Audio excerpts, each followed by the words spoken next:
la mañana descubrí que la mejor forma de pasar el día es entre amigos, con tus sentidos a vibrar, con las secciones para ti, el reportaje semanal. Aquí entre amigos, con la moda que te gusta, con la música que escuchas. Aquí entre amigos, aquí entre amigos, aquí entre amigos.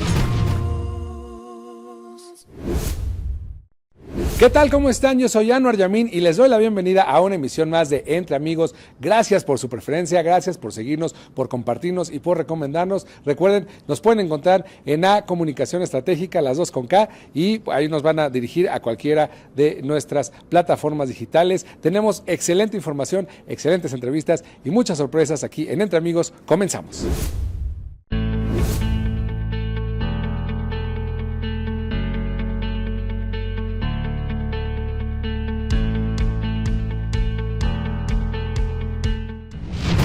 Amigos, estamos aquí en el Festival Internacional de Cine de Guanajuato y vamos a platicar con una productora, escritora, actriz, directora, una artista completa de aquí del cine. Y pues bueno, la película que nos estás presentando en este festival, Magdo, tiene una historia fantástica, me encantó escucharla y quiero que la compartas con nuestro público. Claro que sí. ¿Por dónde quieres que empiece? ¿Cómo te surgió la idea? ¿Cómo Recordelia un día se despertó y dijo, quiero hacer esta película? ¿O ya la tenías planeada desde hace muchos años? ¿Cómo fue?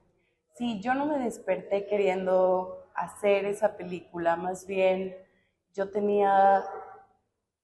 no tenía las palabras exactas, pero yo estaba en una búsqueda de crear, de expresar y también de encontrar como a mi familia en el mundo. Y muy pronto en la universidad me di cuenta que me encantaba el cine y también el cine me empezó a llamar a mí. Y unas chicas, yo estaba en primer semestre, del último semestre de mi carrera, me invitaron a trabajar en un cortometraje del rally universitario, pero del 2013.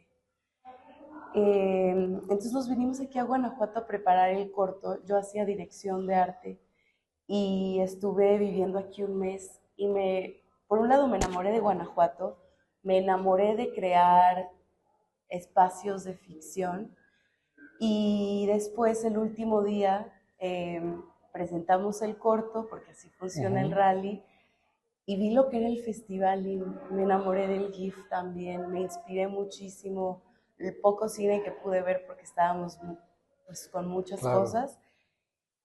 Dije, wow, yo quiero volver aquí. 2 años después quería volver, se me ocurría como voluntaria. Y bueno, todo el mundo quiere ser voluntario en el GIF, entonces no me tocó. Y dije, ¿cómo más puedo hacer para ir al GIF? Y vi que había una convocatoria para guión, para un taller de guión. Justamente cuando yo vengo por primera vez al rally, dentro de todas estas cosas que estábamos haciendo, nos hablaron de este mismo taller. Y yo no sabía nada de cómo escribir un guión, pero escribí una escena y la mandé. Pasó muchísimo tiempo, pasaron 10 años. Gané una beca, el concurso latinoamericano de guión para cine y televisión, a través del cual estudié guión para cine y televisión. Regresé a México, empecé a trabajar haciendo análisis de guión por todas partes.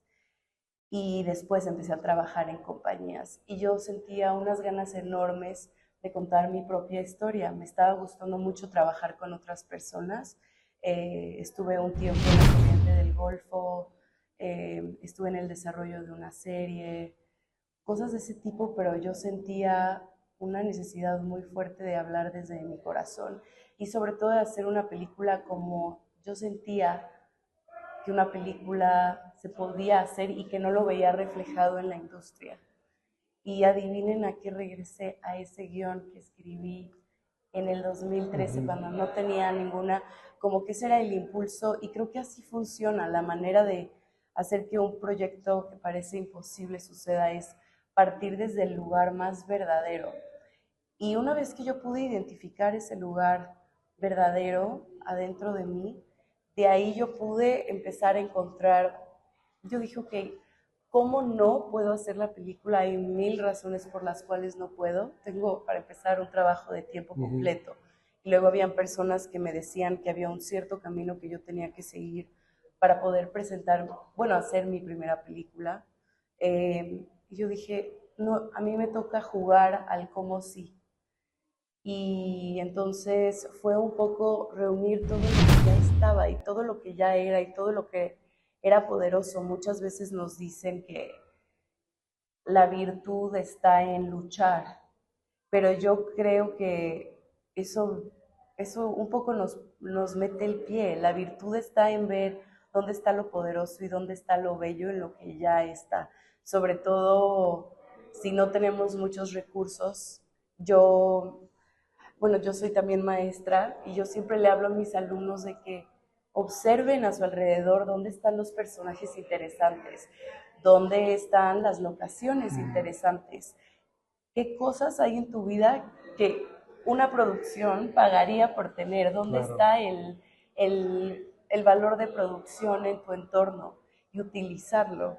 En mi caso, yo creo que un valor de producción con el cual yo contaba era mi formación como bailarina, porque como bailarina en el escenario algo muy interesante que sucedía era se abre el telón y lo único que tienes es el presente y esa conexión con la audiencia y hace que por un lado se genere una conexión muy importante con la audiencia, pero también lo más mágico es la mística que se genera en el equipo porque esto es lo que tenemos y vamos a dar lo mejor que tenemos. Entonces yo utilicé el cómo no de, bueno, no tengo dinero, dije, bueno, pero lo que sí tengo es, he conocido a toda esta gente trabajando. Si yo consigo que me ayuden, que me den consejos, que se involucren con el proyecto, y yo, como estaba platicando hace rato, yo de todos los jefes de departamento de mi película era directora y asistente, porque lo que hacía era reunirme, por ejemplo, con Gabriela Fernández, compartir el guión, y ella me decía, bueno, pues voy a necesitar tal, tal, tal, tal. Entonces yo iba y yo lo conseguía. Y para mí, dirigir es un ejercicio de flexibilidad y de escucha, no es un ejercicio de control. De hecho, mi primer cortometraje que hice en la universidad, eso es lo que nos habían inculcado. Creo que se endiosa muchísimo a la figura de quien dirige y no, es que hacer una película de nuevo, regresar a la mística de que sucedía en la danza, es como permitir que todo el equipo se empape de esto que te toma como vehículo, compartirlo, generar una conexión a todo el equipo y ver cómo se empieza a expresar la obra a través de las otras sensibilidades y confiar en quien está entrando al proyecto, permitir que dé aquello que al final el proyecto por algo eligió a la persona. Y sí, eso fue muy interesante porque, como platiqué hace rato, Macto se grabó en un espacio de ficción de 360 grados. Yo en Macdo contesté preguntas que tenía de cómo a mí me gustaría hacer cine. Yo decía, a mí me gustaría hacer cine como de niña. Yo me imaginaba que se hacía una película. Yo de niña no entendía que habían encuadres, que habían cortes, que habían múltiples tomas. Yo dije, todo eso no me da esa naturalidad y ese como el brillo que tiene el presente, que yo quiero ver en mi obra. Entonces, creamos la ficción a través de encuentros con nuestros alter egos, más allá de personajes, yo los veo como alter egos. Y cuando llegamos al rodaje era como, eso es lo que tenemos, estas horas es lo que tenemos y nos vamos a entregar. Y una historia que a mí me gusta contar es uno de los personajes, tal vez lo van a reconocer, Adolfo Jiménez Castro. Él hace el personaje central en Postenebras Lux. Y yo cuando vi Postenebras, pensé que se parecía muchísimo a Joaquín del Paso, que era mi amigo y que yo sabía que yo quería que estos personajes hermanos se parecieran, no tener que decirlo, si bien sí se dice de manera orgánica, no quería que recayera en eso, sino en algo visual. Cuando yo vi que se parecían tanto, busqué a Adolfo por Facebook, entramos en contacto. Es una persona muy linda, muy generosa, y me dijo, va. Cuando estábamos preparándonos, a 2 días del rodaje, tuvimos una llamada y me dijo, pero ¿qué hago si me equivoco? Y yo creo que el miedo a equivocarnos es el que nos hace equivocarnos muchas veces, ¿no? Y de nuevo estábamos jugando mucho a ir con el río. Entonces le dije, no, la única manera de que te equivoques es que salgas de personaje, porque como 3 semanas antes de rodar, quien iba a ser el personaje de Estel me dijo que no lo iba a poder hacer. Me tomó unos días decidir qué iba a pasar porque quien hizo la fotografía, Nigel Hassoy, ya había comprado su boleto de venida, yo el de regreso. Gabriela Fernández me había apartado 2 semanas de su agenda para trabajar conmigo. Todas las personas estaban moviéndose y yo dije, tengo que resolver esto. Y un día pensé, bueno, pues lo voy a hacer yo porque nadie más ha hecho todo el trabajo que hicimos para preparar el personaje. Y dejé a un lado mi vanidad, porque claro que decía, si yo actúo en mi propia película, si yo estoy delante de la cámara, tal vez va a ser algo extraño. Sí fue difícil editar una imagen donde yo aparecía, claro. Sí fue difícil hacer el diseño sonoro de mi propia voz, pero fue como, voy a dejar de lado todos estos miedos y estas inseguridades y lo voy a ofrecer a la película. Y en cambio la película traía unos regalos hermosos. Así que decidí hacerlo y el regalo hermoso en ese caso fue que estar en personaje me permitió dirigir en personaje y no cortar. 1 hora antes de que empezáramos a grabar, nos pusimos el vestuario. Grabamos en casa de mi tía Karina, que fue como una hada madrina total. Tenía la casa perfecta porque es una película de época. Mi tía Karina se fue de la casa, se llevó a mi tío y a mi primo. Ahí está todo. Ajá, y pusimos Navidad en 6 horas. Algo hermoso fue que a mi Noemí González, quien me apoyó con el diseño de producción, me dijo, la clave en la época que tú estás buscando está en la bodega de tu casa, porque si bien recuerdan, en los 90s las amas de casa se juntaban mucho a hacer manualidades con lentejuelas, como las botas de Santa Claus. Todo eso yo lo saqué de mi casa y lo puse en Macdo. Las decoraciones del árbol de Navidad, por ejemplo, son decoraciones que mi mamá hizo cuando estaba embarazada de mí. Entonces, la película está llena de, tú me dices, ¿cuándo te despertaste y dijiste, no, es que esto fue tomar todo lo bello y poderoso que ya existía y levantarlo y juntarlo y darle vida? La recámara de la segunda escena, les digo, yo no tenía presupuesto. Me puse a preguntar, necesitaba una recámara de los 90s y mi tía me dice, pues yo tengo la que me regalaron tus papás de recién casados. Fue perfecto. Al ver Macdo, bueno, si lo compararan con mi familia, no es una película autobiográfica, por supuesto que me baso en memorias, también mucho en la memoria colectiva. Lo que yo quería hacer era tomar al arquetipo de la familia que vemos en las telenovelas, y siento que nos está muchas veces como dictando cómo tendrían que funcionar las cosas, y que lo que me parece más pesado es que desplaza totalmente a ciertas personas, a un grupo enorme de personas. Entonces tomé esa familia y a través de las cámaras caseras no solo entré con una mirada íntima, sino intrusiva, para desnudarla, para desarticular, para deconstruir todo aquello que nos han dicho que es normal y a lo que deberíamos estar aspirando, y cuestionarlo. Así que eso fue un poco de cómo hicimos. No, ya nos tienes a todos maravillados. Yo no, ni hablé, para que yo no hable, se necesita, y hoy no hablé. Estoy impactado con todo lo que nos has contado. Es una bellísima historia y qué bonito que puedas compartir con nuestro público todo lo que hay detrás del cine, cómo se hace, cómo muchas cosas vienen del corazón y del alma, Claro. y aquí lo vamos a ver en Macdo.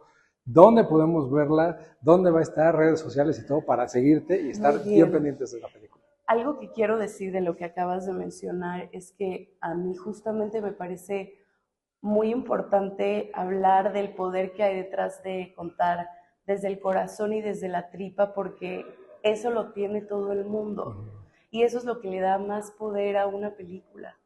Y yo quiero ver las historias de las personas que vienen a mis talleres, de mis alumnos, de todas partes, justamente trabajando en la corriente del Golfo, pues sabemos, hay mucha visibilidad. Y a mí me tocaba revisar los mails de las personas que querían promover proyectos y muchas veces eran pues proyectos de personas que no saben cómo promover sus proyectos porque no se habla de eso, ni siquiera en la escuela lo enseñan, pero que son historias llenas de vida y yo quiero ver esas historias. Y ahí nació en Antiodromia, que es por un lado mi compañía productora y por otro lado ahí yo doy talleres, asesorías, quiero crear una residencia, porque es eso, yo quiero compartir el cómo sí. Entonces, en Antiodromia pueden encontrarlo en Instagram como enantio.dromia y ahí se pueden enterar de los talleres, de las cosas que están sucediendo. Y por otro lado, mi Instagram es Racornelia, con 3 As, Racornelia. Y la película la pueden ver hoy, 29 de julio, en Cinemex.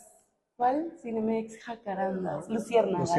Cinemex Luciérnagas en la sala 8. Va a estar mi productor ejecutivo, Amat Escalante, y el actor de mi película, Joaquín del Paso, que en realidad es director. Fue muy interesante trabajar con él y con el apoyo de Amat. Y también el 2 de agosto va a estar en Irapuato la película. Pues ahí está para que la chequen, la sigan. ¿Y dónde podemos seguirte a ti también, aparte de tu productora, en tu personal? Racornelia, en Instagram. Pues ahí está, para que sigan el trabajo de esta en verdad, gran cineasta. Yo estoy maravillado de todo lo que nos acaba de platicar. Quisiera que pudiéramos hablar más horas, pero pues bueno, ahí les dejo una probadita de todo lo que van a encontrar en ella y en muchos cineastas que vienen empujando y una gran generación de gente que tiene toda esa, pues esas ganas, ¿no? De seguir haciendo cine, de seguir contando historias, y gracias a festivales como el DIF que abren esa puerta para muchos. Así que muchísimo éxito, vamos a ver mucho de ti. Y pues a ver si luego nos das trabajo a nosotros también. Aquí estamos todos, claro, cantamos, sí, bailamos, hacemos hasta mole los domingos. Pero mucho éxito, muchas gracias por esta charla. Muchas gracias. Pues ahí está, y nosotros seguimos con más aquí en Entre Amigos. Pues ahí está. Terminamos por el día de hoy, pero recuerde que nos puede seguir todas las semanas a través de las plataformas de comunicación estratégica. Búsquenos, compártanos, escríbanos, denos sus sugerencias, sus comentarios, lo que les gusta, lo que quieren que incluyamos acá en el programa. Si tienen alguna propuesta, mándenla y nosotros con mucho gusto les atendemos. Así que me despido, soy Anwar Yamin y nos vemos en la siguiente emisión de Entre Amigos. La mañana descubrí que la mejor forma de pasar el día es entre amigos, con tus sentidos a vibrar, con las secciones para ti, el reportaje semanal, aquí entre amigos, con la moda que te gusta, con la música que escuchas, aquí entre amigos, aquí entre amigos. Aquí entre amigos.